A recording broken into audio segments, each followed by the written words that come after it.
hear us when we say, everything is around you all the time. There are signs everywhere to support your desires. There is money ready for you to receive it. There's a lover right around every corner. There are answers to every question and solutions to every problem, and they are raining down around you. But you don't always expect that. One day, Jerry and Esther were driving. Esther was driving, traveling in the monster bus. She called it a monster bus because it was a monster of a thing. So blissful and fun and pleasant. And they're driving through St. Louis.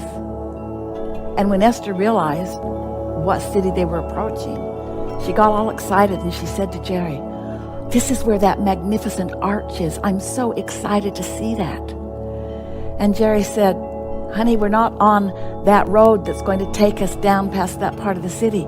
We aren't on the road to see the arch. We can go though," he said. "We can detour and we can do it if you really care about seeing it." And Esther said, "It's all right," because they had timed their route.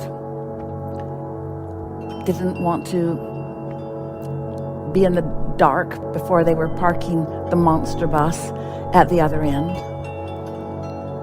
And Esther said, "It's all right.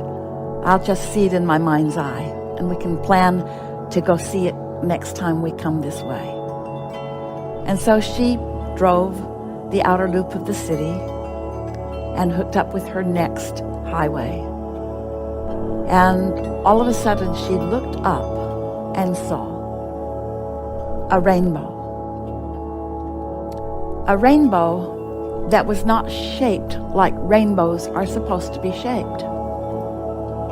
Because of its proximity and its angle, it looked like that very small arch, that arch with the kink right at the top, not like a rainbow arch, but like the arch that Esther wanted to see.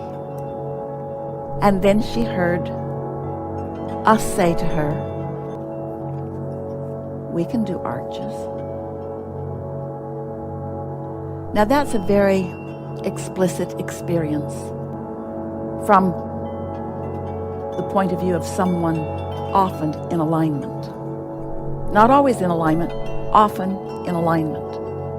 But the most important part of any story that we tell you about Esther like that is that she is in a place of expecting unique, personal rendezvous with things that matter to her, that even though those things are abundant on the planet, she knows that this one, in this moment in time, was uniquely offered for her personal reception.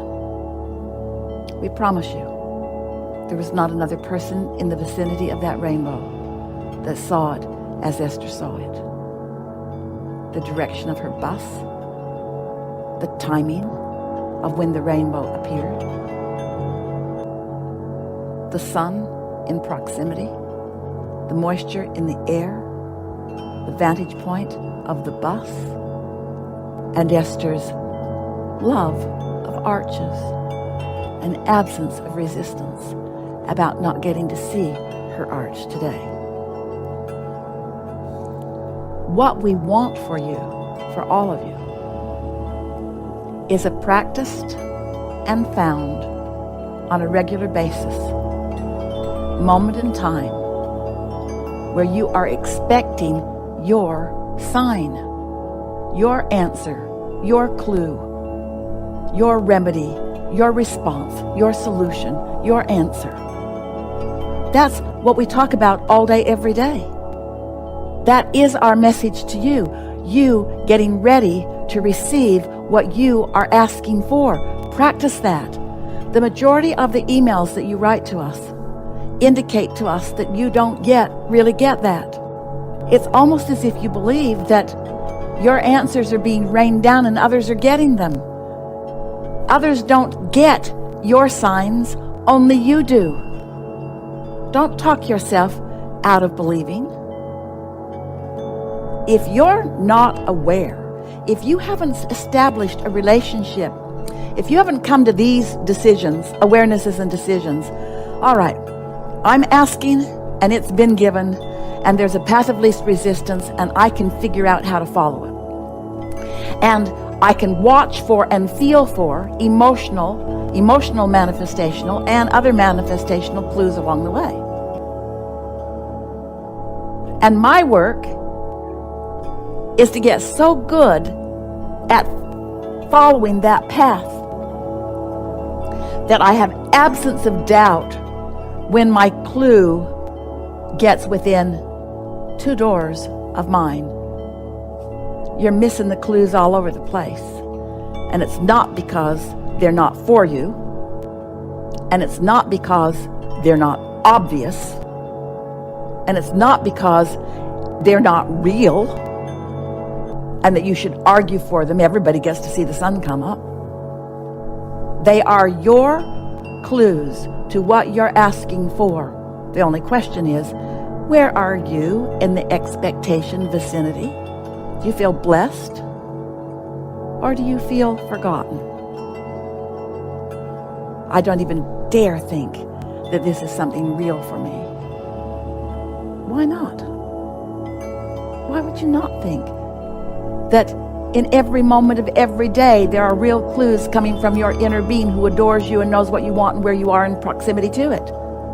Clue, clue, clue, clue, clue, clue, clue, clue. Look over there, look over there, look over there. Come this way, come this way, come this way. Nope, the sun comes up for everyone. Not really a yellow balloon, just the sun. I'm grasping at straws to try to believe that that rendezvous was for me. The way you make your path undeniable is by feeling for it on an emotional basis more than thinking for it. You are where you are. You can be hopeful or you can be fearful. You can be hopeful or fearful. Now, so when you separate the reality of what is happening from your mood or attitude about it, now you begin to deal with things vibrationally, which is the basis of all things, rather than in terms of action. People will say, where I am is unpleasant. I want to be over there and then I will feel better. And we say, you have to find a way of feeling better or you cannot move over there. And people say, well, give me a reason to feel better and then I'll feel better. And we say, you have to conjure the better feeling. You guide with vibration and the manifestation follows the vibration. The you that is this eternal, emphatic, important, big vibration. And there's the you that's sitting here in your body having whatever experience you're having. When you merge these two yous, the power of that alignment is such that then you can't miss what you see. If something is a hell yes, then follow it. But if it's not, if it's anything other than I really want to do this, then it's equivalent of saying hell no. If it is limp, if it could go either way, then you haven't done the energy alignment work that is necessary. It's like picking the fruit that isn't ripe and then complaining that it doesn't taste good. And we say, let everything ripen. And the way you let that happen is by working on the thought and getting it into alignment. Let your work be an emotional journey, not a thinking journey. Don't try to think your way to your projects or to your success. Life and the contrast is what's thrown all that over in vibrational escrow. Do you know that every day that you're living and you know what you don't want, you put another piece of what you do want in it. All of these pieces that you're throwing over there into this vibrational escrow are melding together. The source energy you is becoming them, and the picture is beginning to form, and you don't have to figure out or dictate the path through which this stuff will unfold. All you have to do is do your your best to chill out, do your best to feel good, do your best to appreciate, do your best to feel as good as you can feel, and what's percolating over there in vibrational escrow will say, hey, look over here. And when you look, you won't say, oh, I'm wondering about this. There is no possible way that you are not creating wonderful things, but there is a possibility of any of you being so tied up in the details of whatever it is that you are living that you're holding yourself vibrationally just out of sync with what is lighting up. Everything has the potential of lighting up and lighting up fast. And what your life is supposed to be is just a series of saying, oh, that's the best idea I can find from here, and oh, that's the best idea I can find from here, and oh, that's the best idea I can find from here. And what begins to happen is you begin deliberately turning in the direction of the thoughts that feel better and better and better, is that the things that light up are bigger and bigger and bigger and more and more and more exhilarating as they light up. Life is supposed to be fun and will be. It was never supposed to be a struggle. So when you say, I can't tell which way decision to make, what that always means is there hasn't been enough reaching for the thought that feels best to come into true alignment with what's already over there in your vibrational escrow.